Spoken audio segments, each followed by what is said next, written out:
Hello, welcome to Irresistible. You ignite your passion and purpose. My name is Karen Seltz, and I help people turn their mind stuck energy into fuel for healing, clarity, peace, and creativity with rapid, lasting results. And on this episode, we are going to talk about perfectionism. Perfectionism is the killer of dreams. Think about how many times you've really wanted to do something, and there's this voice in your head that says, if you do that, you could die. If you do that, they're going to reject you. If you do that, people are going to know that you're not that smart. And whatever it is, I mean, there are a zillion little tracks that can play in there that stop us in our tracks. So I am a subconscious mind expert, and I want to talk to you about how the subconscious mind, which is responsible for 95% of everything you think, feel, believe, and do, how it is the number one job of the subconscious mind is to protect you, to make sure you stay alive. Now, when I say protect you, it is only concerned with survival first. Once you survive, then you can work on thriving. But here's the thing. This is a primitive part of the mind. It is so good at doing so many things that consciously you could never do. Consciously, you can only hold one thought at a time. Like, really try to think about a pink elephant and being sad at the same time. I don't know. Just try to think of two things that could happen at the same time. It's one or the other. Now it's a quick switch, right? You can switch from one to the other, but think of both at the same time. It's really, really difficult. I would say, unless you train for it, like you're training for the Olympics, it's not likely to happen. The subconscious mind can take care of all the things that you do automatically, like breathe and digest your food and pump blood through your body, heal if you have anything going on, like if you have a cut, healing it. If you have any inflammation, it can heal it. And perfectionism, this is really, really super fascinating for me. When you get into that trap, your subconscious mind thinks if you don't do something perfect, excuse me, if you don't think, let me start over. The subconscious mind thinks if you don't do something perfectly, you could die. And I know that seems extreme, but it goes down this little little rabbit hole, like down the staircase. You ever lose your balance at the top of the stairs? You're going down pretty much. Like, it's really hard once you have downward spiral momentum to stop yourself. So here's what happens in the mind. You think, if I don't have this perfect, I could be rejected. Now, we are wired like with this primitive mind that does, like I said, a lot of things really well. What it doesn't do well is interface with this part, the conscious mind. So we are wired that if we do something that isn't liked or accepted by our tribe, which could be our family, our coworkers, the community, it could be anybody, then we are likely to be abandoned. Now think about ancient tribes. If somebody committed a crime or did something that was abhorrent, they were sent to Australia, right? To survive on their own. I'm joking, but not. They were sent off on their own, and they were expected to die because back then nobody could survive on their own without resources, without protection. You can't do it all. Back then you couldn't do it all. So our minds are still wired that way, that if we get rejected, it's still reading it the same as death. And then we have these things like the internet. So if we get this hate from strangers on the internet, our primitive mind automatically goes to, oh my gosh, I'm going to die. And think about how difficult it is to be humiliated. If you're in a meeting, even if you're online and you get a hater, most people don't like that. They recoil, they hold back. So I had a client a week or so ago, and in our session, she really wanted to show up. She has a powerful message to share with the world, and she really wanted to show up. And she was fearing retribution from one particular person. And that retribution came. And she said, "Oh my gosh, Karen, after our session, this thing happened. My worst case scenario, the thing that I feared the most happened. And you know what?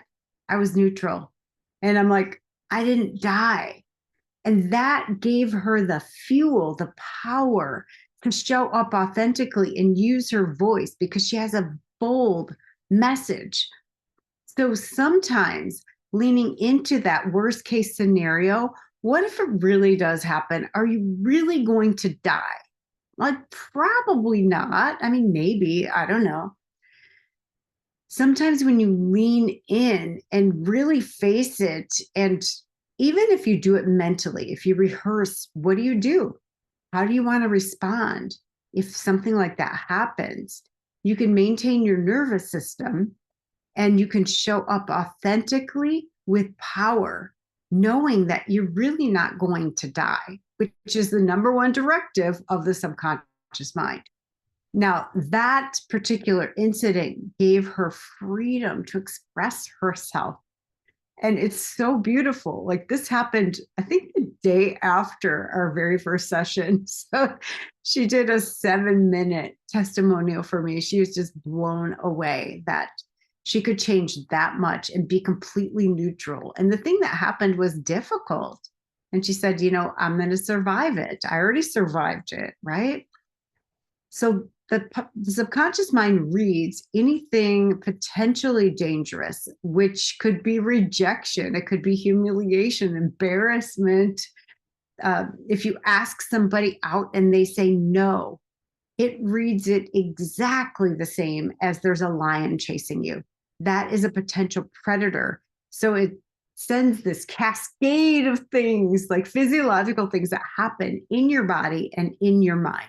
So I want to talk a little bit about what happens physiologically, because many people deal with anxiety. And I'm going to do another episode on anxiety where I go really deep into it, because I think everybody who's experienced anxiety has done a lot of things to overcome it. They've done everything that people tell them, everything they can think of. They do research. And most people have done at least 5 or 6 things, like EMDR, medication, talk therapy, all the things, meditation, breath work. And some of those things help a little bit with the symptoms. They never, ever help with the root cause. And if you ask people, what is anxiety? Almost nobody knows the real definition. They know the symptoms, like how they experience it, which can be very different for everybody. In fact, it usually is. But I just want to talk a little bit about what happens. So the first thing when you feel fear is your mind, your conscious mind, shuts off. Because if you're thinking logically, you're going to die, right? Like, oh, maybe I could take them, whatever. You're probably going to die. If you're an animal, let me specify. If you're a zebra and you think, maybe I take the lion, maybe I could do whatever, you're probably going to die. So what it does first, let me back up. We are built, the subconscious mind, the 95%, is built for conditions we will never, ever face as human beings. Like, most likely you haven't tried to outrun a wolf recently. Like, that's what fear is for. It makes your legs strong so you can run really, really fast for a short period of time. When's the last time you outran a polar bear? Probably never, right? Like, it's not something we are faced with in this day and age. So that's the first thing that happens. When that happens, you have extra strength in your legs. Now, if you ask anybody who's experienced anxiety, or maybe you've experienced it yourself, do you feel stronger when you feel afraid? I haven't met a single person that says, "Oh yeah, I feel so strong, like I could really run fast." It's not something we think to do because it's usually not appropriate.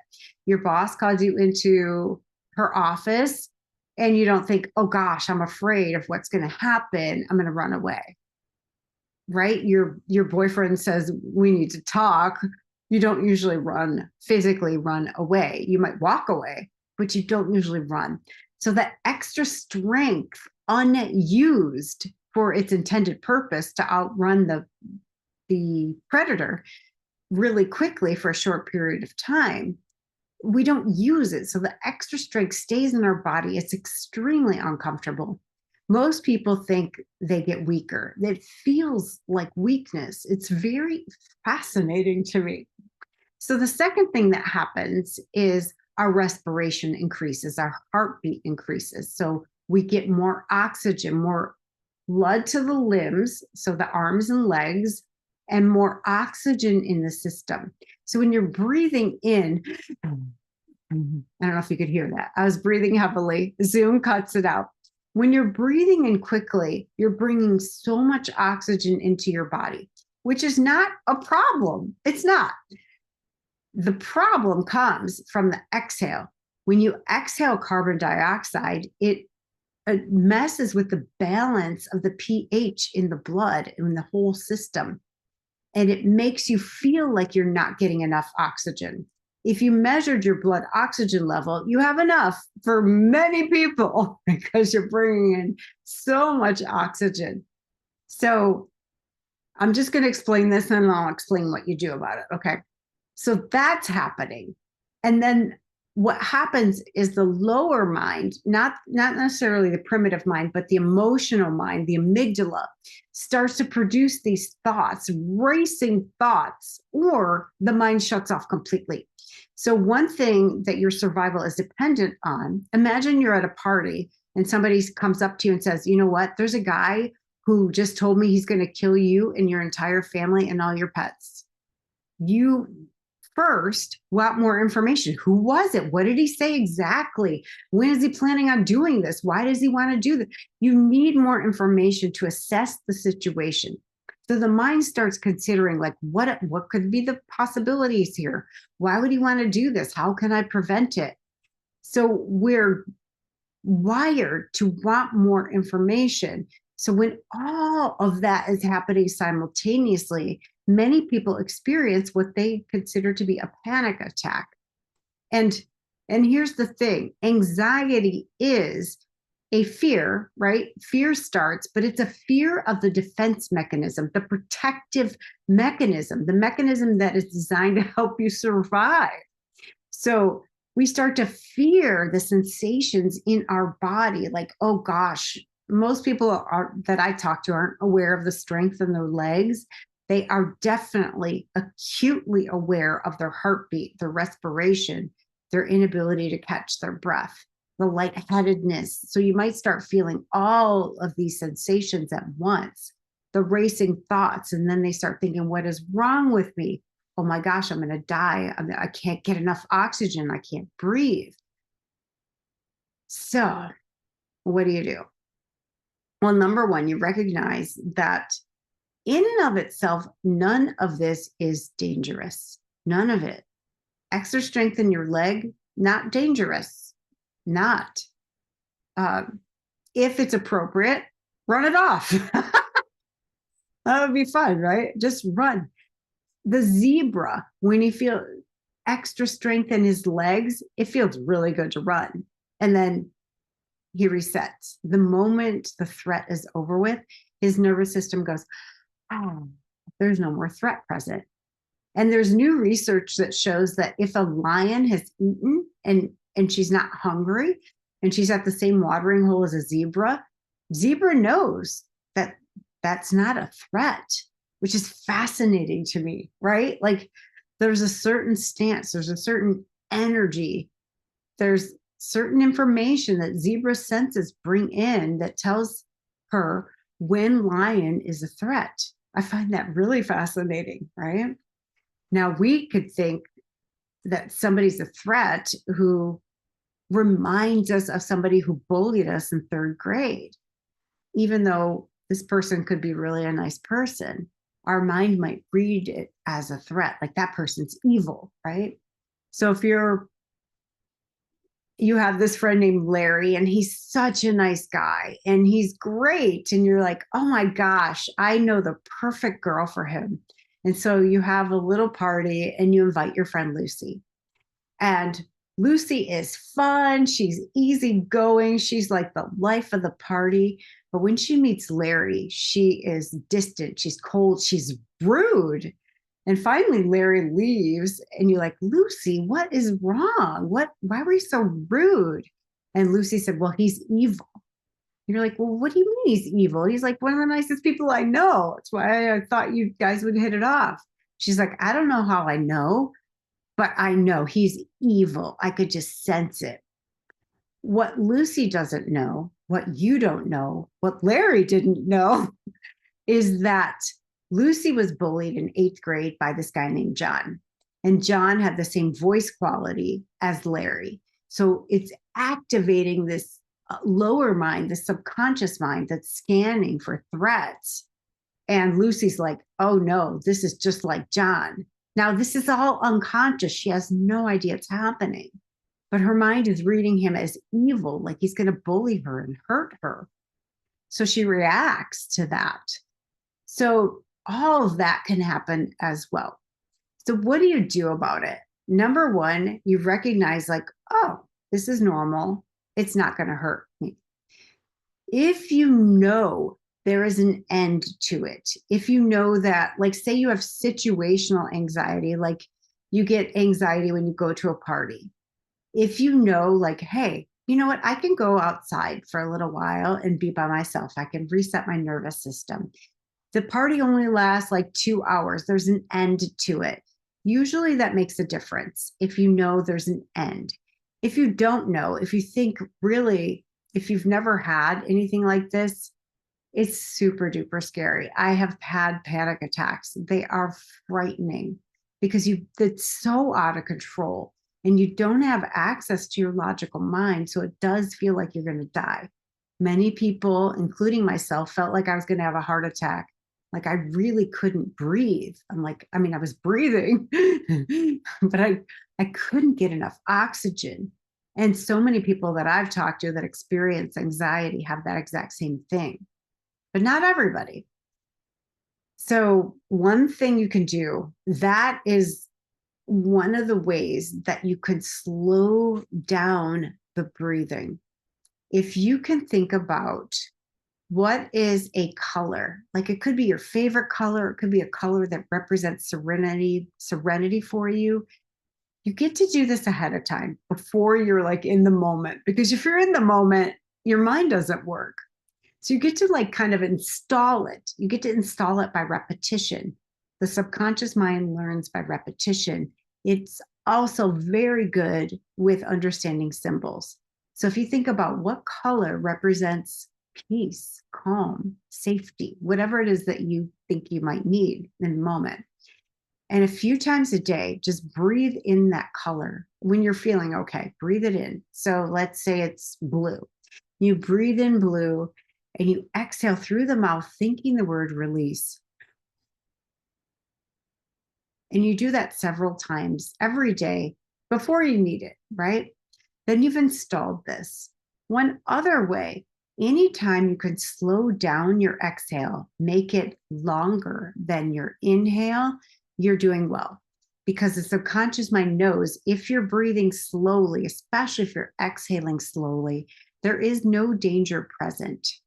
So I just was talking to my daughter about this, my teenage daughter, yesterday, because she was experiencing anxiety at school. I said, one way you can slow down your exhale is, number one, mentally, remember that you're getting enough oxygen. So one way to slow down the exhale, you breathe in, even if you can do alternate nostril or one nostril. So you plug one nostril, I'm going to sound funny, and then you just exhale out that nostril. Now that's going to cut your breathing time in half because only half the air can get out. I want to teach you alternate nostril breathing. I try this again when you are in a calm place, because breathing is associated with personal power. And when you're anxious, you don't feel like you have any power, like most of the people I've talked to, anyways. So, alternate nostril breathing is you're going to breathe in through one nostril, you close it, you breathe out the other one, and then you breathe in this one and out the other one. Breathe in. So the end of the cycle is the inhale. So it's the opposite of what you think. Usually we breathe in, we breathe out. That's one cycle. In this case, you're breathing out one nostril and then in, and then you switch. So after every inhale, you switch nostrils. That's a way to really calm down the nervous system very, very quickly. One of the other things that's really supported me in these cases is from Brain Gym. And it takes Chinese medicine into account. You know, what acupuncture is based on is the meridian system, and that's the way the energy flows in the body. And this is ancient. I mean, it's over 2,000 years old. Don't quote me. It's old, over 2,000 years, I believe. So 12 of the body's main meridians, again, the way the energy flows, begin or end in the fingers and toes.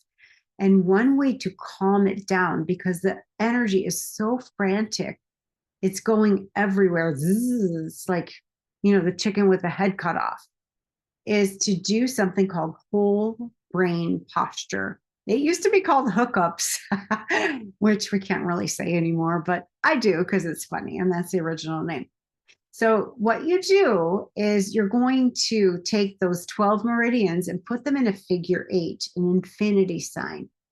And how you do that is you cross your feet like this on the ground. So your ankles are crossed.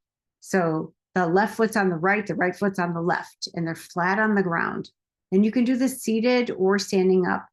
If you need to, you can do it lying down. If you do it lying down, you're going to need pillows under your elbows, or else it gets really uncomfortable. And then you're going to take your arms in front with your thumbs facing down. And you're going to cross your hands at the wrists, intertwine the fingers, and then fold them into your heart. I like to close my eyes because when you cut off the other senses, sometimes that helps you focus the mind. If you are feeling extremely anxious and closing your eyes doesn't work, find a focal point and just look at it. Just look at it, like let the eyes relax. So I like to close my eyes. And as you inhale, bring your tongue up to the roof of your mouth. It's going to go right behind your upper teeth, like right there. Now that touches another meridian point called the governing meridian, which starts in the crotch, the perineum, goes up the back of the body and ends right above the upper lip. On the exhale, you're going to let your tongue fall to the bottom of your mouth, which connects to this point, which is where the central meridian begins, which goes up again from the perineum up to right below the bottom lip. So again, we're here. We're going to inhale, tongue up. Exhale, tongue down. If you want to add to that, now immediately you might feel a shift because the energy is going in a figure 8. It's like the infinity sign. It's not stopping and starting. It's not that chaotic, like that jerking. It's just flowing. This is super quick. I find it to be very fast. So again, you're in this position. You're inhaling tongue up, exhaling tongue down. If you want to make this more powerful, if you have already installed that this particular color, whatever color you've chosen, means peace, it means free and clear, you breathe in that blue. And as you exhale, you think silently the word release. And release, the subconscious mind understands. It's just like, I can let go. Everything's okay. So again, do this. Inhale, breathe in the color, tongue up. Exhale, release, tongue down. And you don't have to breathe out of your mouth. I like to. The slower the exhale, the quicker this works. Because again, you're working on less carbon dioxide leaving so that your pH balance in your blood can regulate. So there's a breath in yoga called, I think it's Ujjayi. I don't know if I'm pronouncing it correctly, but it's ocean breath. So you make a sound, you kind of constrict your throat muscles, and you're like, so you probably can't hear that because this is Zoom, but you're constricting the throat, which automatically makes you breathe slower.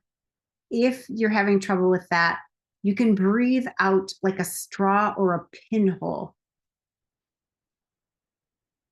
which it takes a lot of effort to get it out because it's so small. Now, the second part of this movement is to uncross your feet so they're flat on the ground, parallel, and then touch your fingertips very gently together. You can still have your eyes closed. You can have these down in your lap. I'm just putting them here so you can see them. They're not like pushing together, they're like barely touching. And again, breathing in that color and breathing out, release. And you can even imagine a ball of that color, that energy ball between your hands here, right in that spot. And the imagery really helps the subconscious mind to focus on this one thing. Yes, beautiful. One other thing that really helps people, like say you're about to do a presentation at work and you start to freak out. You can look around the room and identify 3 objects and just say them in your head, like whiteboard, Sam, and desk. When you do that, your mind immediately becomes present. It knows that there's no danger. You're in the present moment. Anxiety is caused many times by thinking about past experiences, and you don't know that you're thinking about them because it's unconscious. But the unconscious mind detects something similar, or, oh gosh, they're going to reject me, and it starts producing all of this chemistry in your body. So the extra strength in your legs, the increased respiration and breathing. Oh, respiration is breathing. Heart rate and breathing, and then the racing thoughts. So those are ways that I have found to calm yourself down. If you want to move the data, so we call in rapid resolution, the data in your subconscious mind is stuck. It's like a data blip. If you want to move that into long-term storage so that you don't get triggered, so many things don't start this cascade of biological and physiological functions in you, please, please, please reach out for a rapid resolution session, because these are very quick. They're very painless. And the results that people get are absolutely mind-blowing. I had a woman text me last week. She did 2 sessions and she was angry. She experienced a lot of anger before we met. She had like a lot of reasons, right? She had a lot of trauma. And after we met, and this is like a few weeks ago, maybe even a month ago, she texted me on Saturday and she said, I feel joy for no reason. Nothing happened to cause it. She's like, I'm so happy. Like I still have my moments, but I'm so happy. And what you do is magic. And I had another client yesterday tell me that all of a sudden the people around him started changing. Which I find amazing. And that's what happens. It's like when this stuff gets cleared up, you show up differently. You are different. You're clear. You're strategic. You have access to your heart. You can love people without worrying, oh my gosh, are they going to love me back? So many things become possible when the subconscious mind gets the good news that none of this stuff is happening anymore. There's nothing for it to do. And then all the energy it's been using to try to fix those things for you can be used to heal your body, to be happy, to experience joy and peace and a regulated nervous system. And go out on your own, show up online, do those things that you're meant for, but that are really scary. They're really scary. So please reach out. I will link something that says RRT Discovery Call. So you can book a free call with me and we can discuss like what's been going on for you and go from there, because there is no reason to suffer any longer. I mean, this stuff is remarkable. It is like a miracle. And I am humbled every single time I get to work with somebody, because it's so mind-blowing how quickly these shifts are available. So please do that. Thank you so much for watching Irresistible You, Ignite Your Passion and Purpose. Again, my name is Karen Seltz. It has been my honor to be with you. If this was valuable, please like it, comment, share, do all the things. Like, let's end suffering together, starting with you. I love you so much. Thank you for watching. Mwah.